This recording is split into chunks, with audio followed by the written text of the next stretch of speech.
Finding the right dog trainer can totally change your day-to-day life with your dog here in Yorba Linda. So we're going to walk through a really practical guide to help you find that perfect match for you and your four-legged friend. Okay, so we've broken this down into 5 simple parts. First, we'll talk about what a dog's life is like right here in Yorba Linda.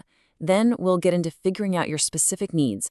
After that, we'll cover what makes a great trainer, the smart questions you should be asking, and finally, some awesome local spots to practice everything you've learned. All right, let's get started. First up, why is training so helpful for the kind of lifestyle we have here in Yorba Linda?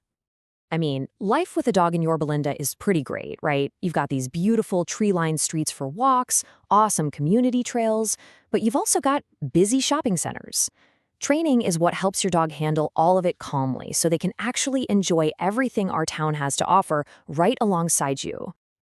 Okay, next step. Before you even open up a search browser, you've got to know what you're trying to accomplish.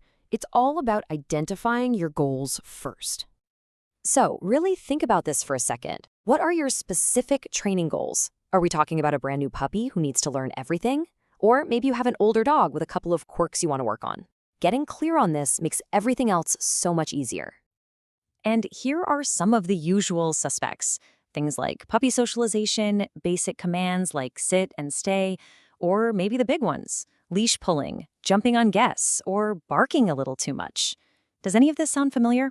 Pinpointing your main challenge helps you find a trainer who's an expert in that exact thing.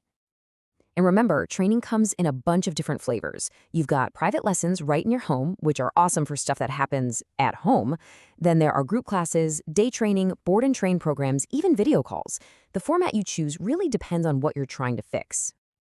So now that you know what you need, let's talk about how to find a good trainer. What does quality actually look like? Okay, you're going to hear this phrase a lot, positive reinforcement, and for good reason. It's basically a method that uses rewards like treats, praise, or toys to encourage the behaviors you want.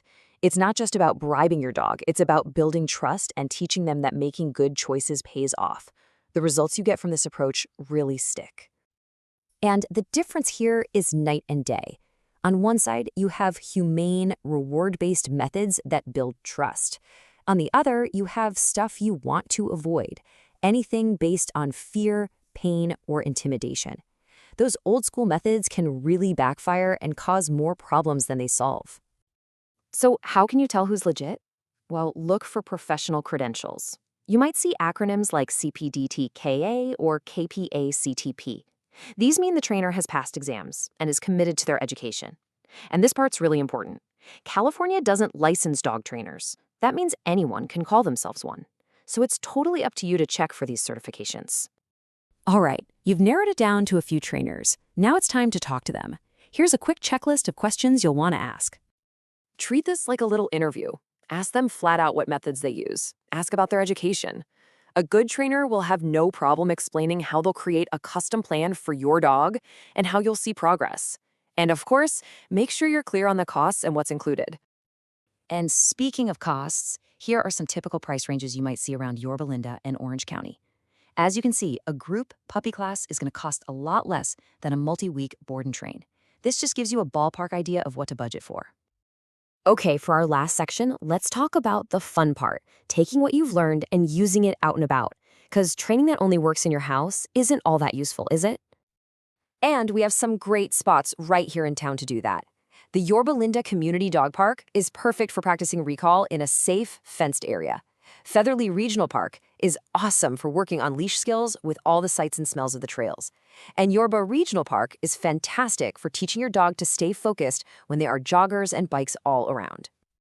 And just a quick local tip while you're out practicing, remember that dogs have to be on a 6-foot leash in all public spots. The only exception is inside the designated dog parks. It's just one of those simple things that helps keep everyone happy and safe. Because at the end of the day, having a well-trained dog means you have a happy companion who could be part of your life. They can join you for those neighborhood walks, trips to the park, maybe even an outing to a dog-friendly patio. It really opens up your world together. Good luck with your search and your training.